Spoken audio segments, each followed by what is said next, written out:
how to install our recovery points. All right, guys, you're going to get 2 small bolts, 4 medium bolts, and 2 large bolts in your recovery point kit. You're going to need a 10, a 12, a 13, a 14, a 17, and a 19 millimeter socket. All right, your next step is take off the plastic clip in the middle of the plastic air dam on the front if you still have a factory skid plate set up. If you have an aftermarket skid plate, you may skip this step entirely, as long as you can get to your sway bar bolts easily. Your next step, taking all 5 of the 10 millimeter bolts off of the factory plastic air dam.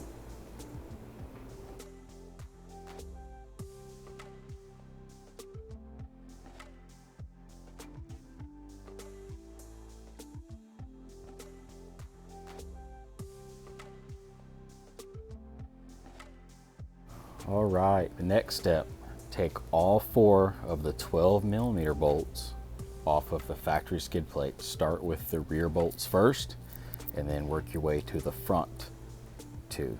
The skid plate will not fall. It has 2 little hangers on it that allow it to pivot down.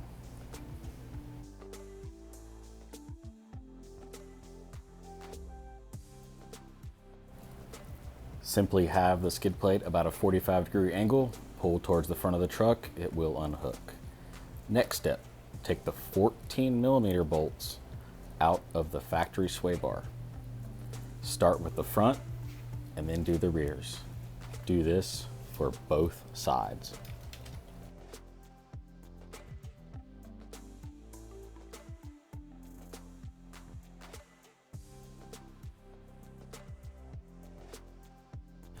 One tip we have is support the sway bar as you're taking off the last bolt, because it will drop down a few inches.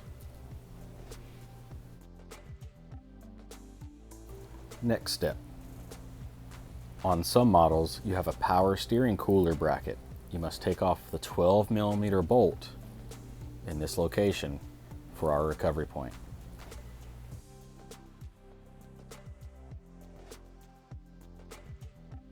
Go ahead and pull that bracket out away from the frame. You'll see why in a little bit. Now take off the 12 millimeter bolt on the other side and bending the bracket out away from the frame, just like you did the first time.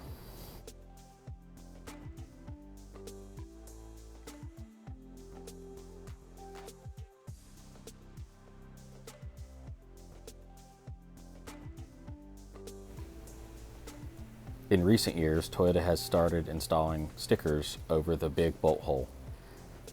Older Toyotas and Lexus will not have this sticker.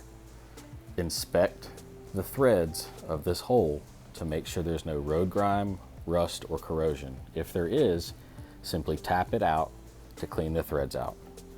You will do this on both sides if you have the sticker.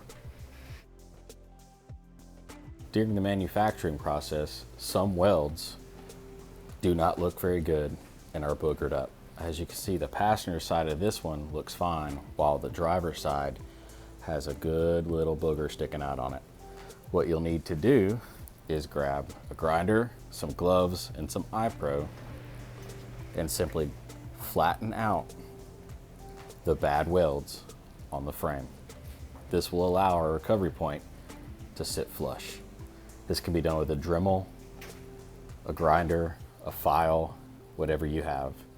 Generally, it is not too bad of one.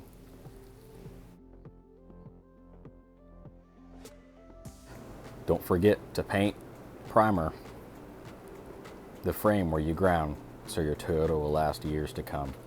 We also found a spot a little higher up on the frame that needed some attention. These are generally the 2 points that you have to worry about. As you can see, this one's right near the body mount. All right, time to install the recovery point. We found it best to put the sway bar side up, slide it up while pulling the power steering bracket, if your vehicle has one, out away, sliding the recovery point behind that little bracket, and then installing the 19 millimeter bolt by hand. This is the largest bolt in your kit. Don't worry about torquing it down now. Just simply install it by hand, hand tight, just to hold the recovery point in place from falling.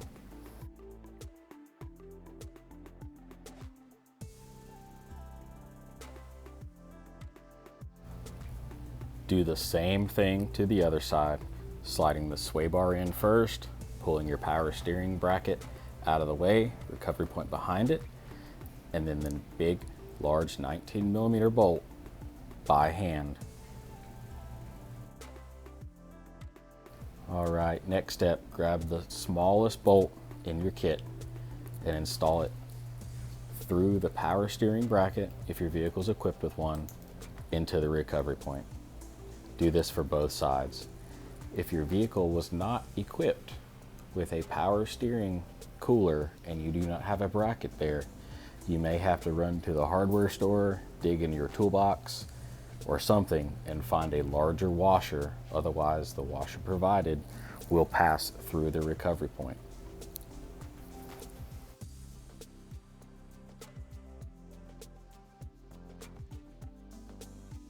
A lot of times, the sway bar mounting bracket will fall on the ground. This is normal and it's okay. We're here to walk you through this. If it hits the ground, simply pick it up, rotate the open slot towards the front of the vehicle, and then simply reinstall it back on your vehicle. This happens a lot.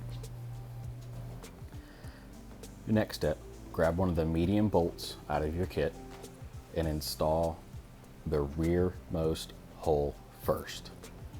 Everything will shift around a lot. This is okay.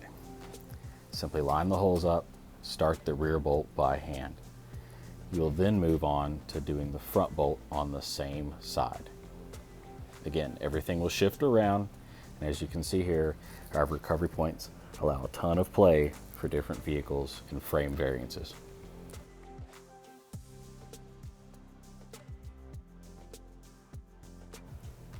You will do the same thing to the passenger side, installing the rear bolt first and then the front bolt.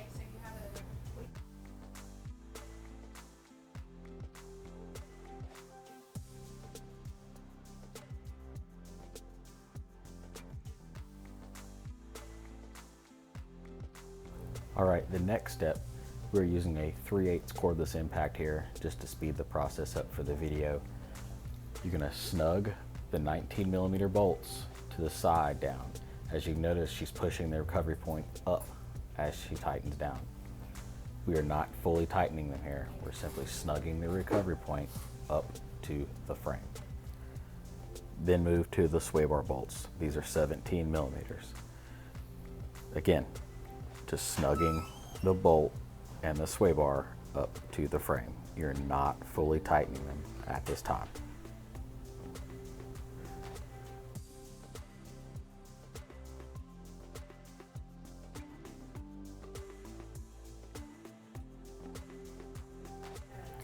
And more of the same. You're going to move to the smallest bolt in the kit. This is a 13mm. Snug it up to the frame.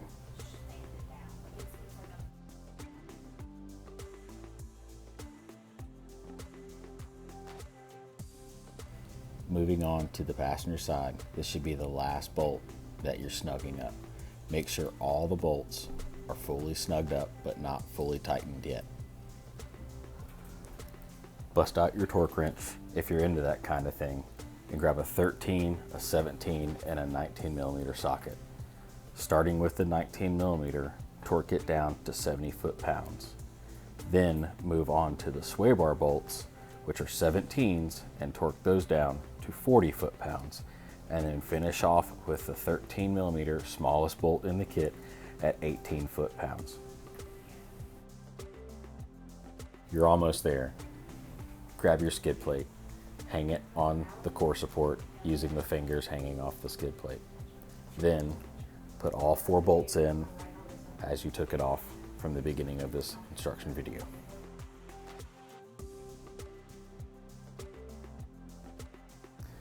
All right, last step, grab your factory air dam, starting with the plastic clip first insert it, and clip it in. Then move on to the 10mm bolts. Once you have all 5 of those on, you're done.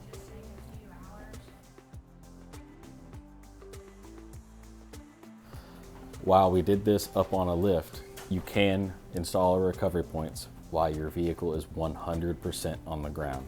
I've done it many times this way in the shop.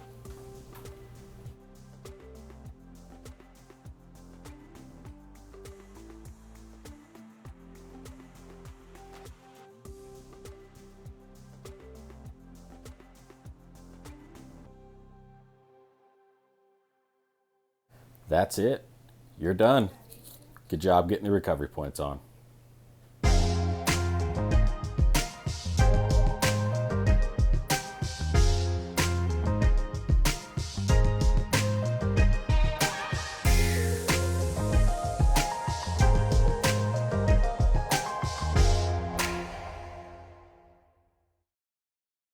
It is normal to have a little bit of gap between the recovery point and the frame in this area.